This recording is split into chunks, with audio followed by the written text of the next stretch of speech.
Hello folks, this is Hidden Numismatist back at you with another video on my channel. I did an upgrade, a few upgrades on this album. Many of you know that this is my currency album for my small size currency typeset, my custom build for my small size currency.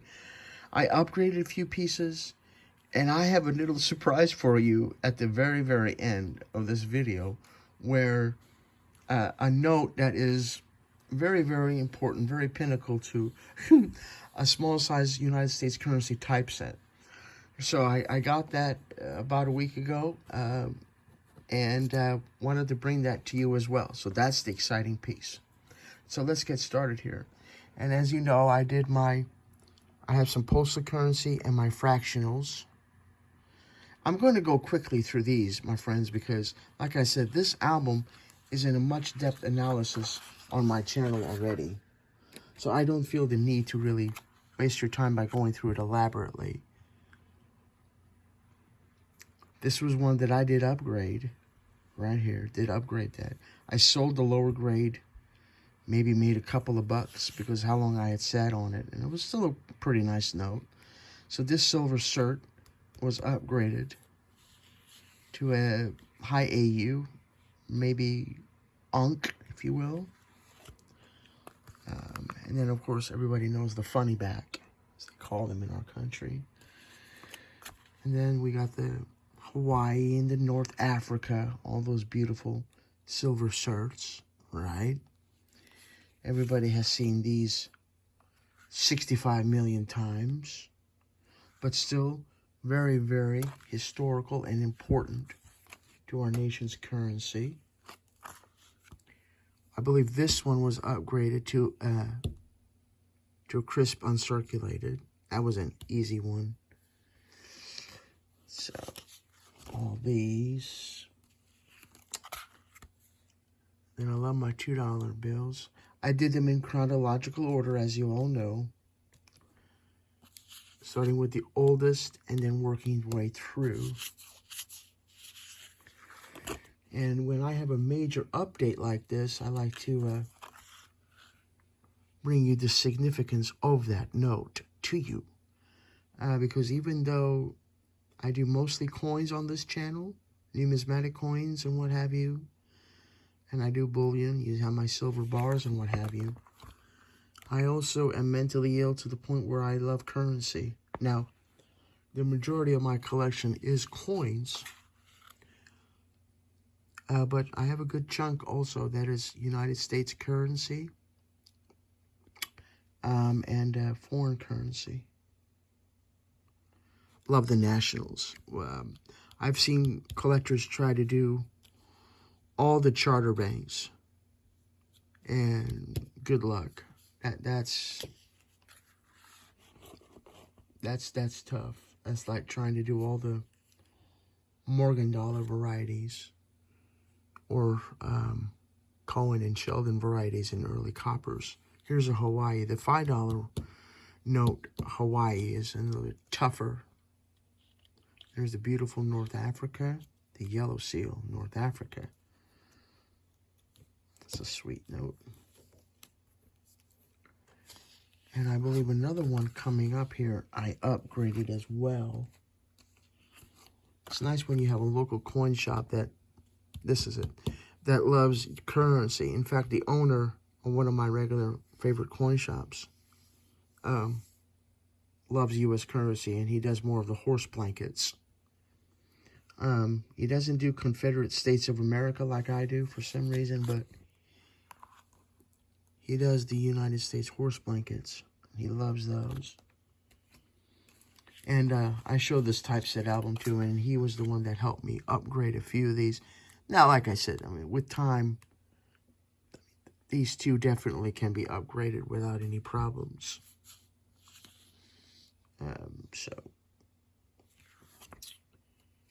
And the $5 here, that can be upgraded to a crisp uncirculated.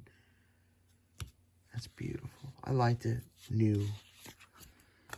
Among the ones that are out there in circulation, Do you like the newer 5, 10s, 20s, or do you like the old school with this little halo? I don't really care for that. I think it looks kind of ugly, almost, but hey, we'll try to be nice. Here's a beautiful gold shirt. Love that. Very, very tight note. And this is a Federal Reserve where the districts were given numbers. Another beautiful charter bank, National, out of Waco. That's their charter number. So when you see this, you know it's the National Bank of Waco. Nobody else can use that charter number. Love the Nationals. And then, of course, my friend, like I said, that runs that coin shop. He likes the Nationals and our horse blankets.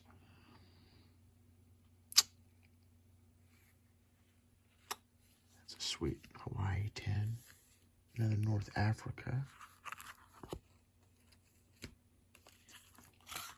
I believe this one I upgraded as well with that coin shop owner. And he bought my lower grade. I think he needed it for his set. So when you help out a fellow collector, that makes you feel good. Literally knowing who it went to feels good. You know what I'm saying? Because after all, numismatists love to help fellow numismatists. So the 10s, I'm going to upgrade that too. I just need to make a complete list of what is very, very easily upgradable. Go through a currency dealer's stock of a dealer that does mostly currency and get those in unk. That's a beautiful 10. That's the modern 10 that we got now, which I do like. I think that's tight. It's beautiful. And the 20s. Again, brothers and sisters, I don't mean to be going through this too quick, but like I said, this beautiful album is on my channel. I love this. This came first, the 3, and then the District G. If I remember, G is Chicago, 3. And 3, I believe, is Philadelphia, if I remember. I had them all memorized at once when I was doing the typeset. But the brain can only hold so much. Here's just a standard Federal Reserve out of Philadelphia. And C is Philadelphia's letter. Another beautiful Hawaii. San Francisco was the bureau that printed all the Hawaiis, the 20s. Another beautiful star note. So I try to add a nice, beautiful example and then something that's cool about the note itself to make it stick out, you know. Beautiful 20s. Many of these I got at the bank. And the ladies saved them for me. And then when they see me, they show them to me, and I pick out which ones I want. So, bless their heart. The ladies at the bank are having my back. And then I had to bump my 50s, because as you noticed, I don't know if you noticed, but each major denom change, I like to start fresh on another page, but due to a very, very high denom that I got, like I said, less than a week ago, I had to make room, and I really didn't want to add another page to this album, worrying that I might damage the spine or the notes themselves. Definitely don't want to do anything stupid because, I mean, it only holds so much, you know. Maybe it could hold another page, but I don't want to risk it because I love the banknotes. I treat my pieces in my collection like they were my kids, so gotta love and respect them to take care of them.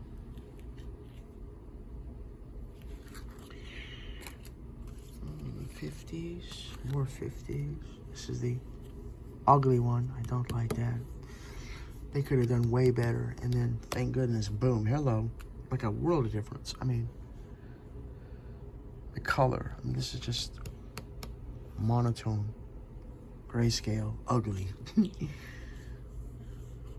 then here starts the hundreds. This came from the bank. I'll never forget that. I was pumped when I got this from the bank. That made my day. And then here's another Federal Reserve out of Cleveland. And D is Cleveland's district number. A district letter. This came from the bank, and the only one thing that's really depressing is this little tick, this little pen mark. That sucker was not there. That would be worth more. That's cool. I like that. Do you like the small head, or do you like the large head? I like old school. That's what I like. But every collector is different. Some don't even do. They do more and more of the modern. They're not crazy like me to go back to try to do a complete type. And this is a beautiful one. I like that one, red seal. Now I've heard that the 66A is a little bit more desirable. So when I see that in the dealer's inventory, at a good price, I'll get that and sell that. This I think I got very recently. I threw out the one that I had, and I got this from the bank. Paid, of course, got it for face. It has a little ticks and what have you, but overall a very clean note. From '88. And this is a much newer. Thank goodness. I love that star on there. Love it. All right, folks, here we go. Da, da, da, da. This is the last blasted page. Here's a beautiful modern, crisp, uncirculated star. I like that design. They did good. I give them full credit. That's an awesome representation of my brother Benjamin Franklin. Love Benjamin Franklin. A lot of respect. Awesome, man. Here's my 500. Now, the 500 and the 1,000. The 1,000, which is coming up.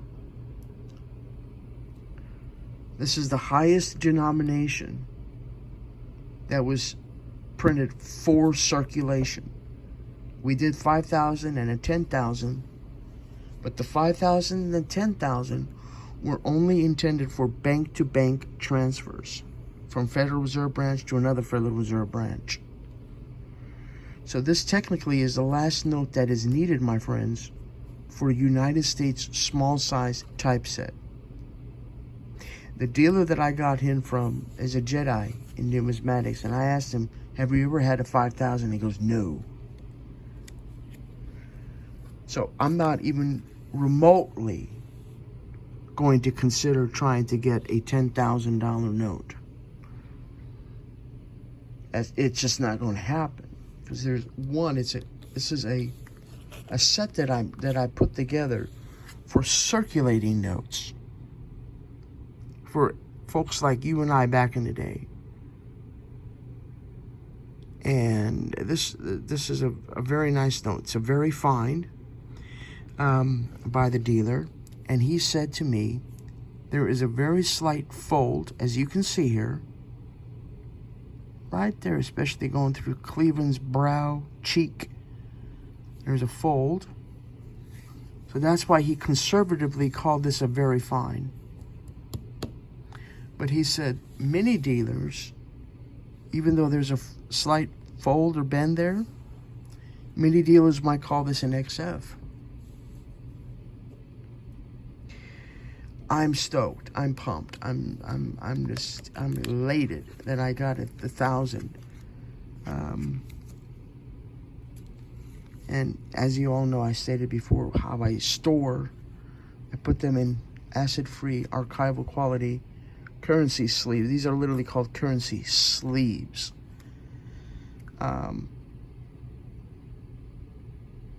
The lime green seal. I love that. 5,000s, 1,000s, and the 500s and the hundreds. I love the lime green. The back has a little maybe dirt residue here, but still. And then the fold is a little bit prominent here. And I'm hoping and praying that this beautiful sleeve that I have, this very, very important, highly desired note, will remain healthy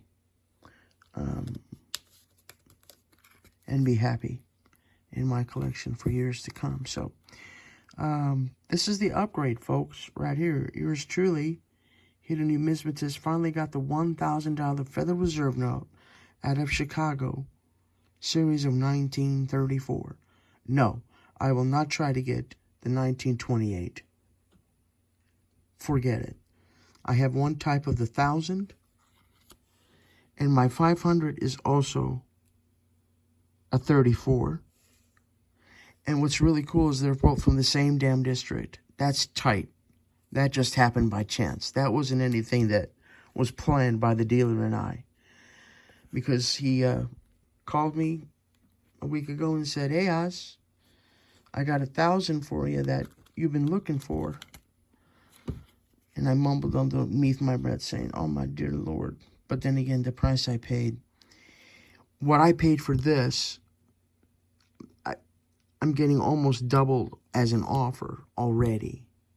What I paid on this. It's been about maybe 7-8 years since I've had that beautiful note. And these will do nothing but go up in value. I mean, it's a no-brainer. No-brainer. So, anyway, my brothers and sisters, I thought you would find that interesting. I sure am blessed and honored to have 1,000 in my currency collection. And I call this the equivalent of a 70-70, a Dansco 70-70. I think Dansco should definitely make an album for small size currency. It is definitely doable. I don't know how they would go about labeling. Maybe put the crosslet here, maybe in a white area where you could slide something in. Then it would technically be your own custom build, but still, you know, I think it would look very, very cool. But it's all good, man. If Dansco feels that there won't be any demand and there won't be any sales, of course, I don't want them to produce an album that's not going to sell. That would be stupid. But the kid in me would like that, you know. That would be really tight. So I'm going to put all these pages together and wish you all a wonderful, blessed evening. I do thank you for giving me your time and sharing this upgrade that I did with you. And if you have any thoughts, questions, comments, what have you, leave in the comment section below. As I always state that I enjoy having a dialogue with all of you. This is my middle page that I put in. You know how Dansco always has a little write-up. And then I took this declaration. This is the reverse of my favorite design of the $2 bill. The Declaration of Independence. That's cool. So, anyway, well, I will go ahead and let you go. I'm going to let YouTube render this video and put it on my channel. So, you all have a wonderful, blessed evening. Be kind to each other. And may God bless you all. Bye-bye.